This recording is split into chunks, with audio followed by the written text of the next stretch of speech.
اعوذ باللہ من الشیطان الرجیم بسم اللہ الرحمن الرحیم قیل لها ادخل السرح فلما رأته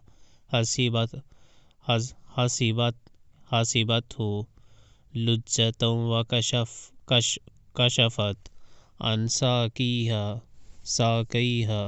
قال إنه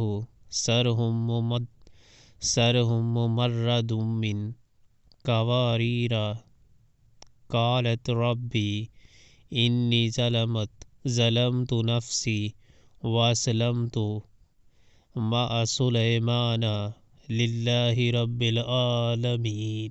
اس سے کہا گیا کہ محل میں داخل ہو۔ اس نے جو دیکھا تو سمجھی کہ پانی کا حوض ہے، اور اترنے کے لیے اس نے اپنے پائنچے اٹھا لیے۔ سلیمان علیہ السلام نے کہا، یہ شیشے کا چکنا فرش ہے۔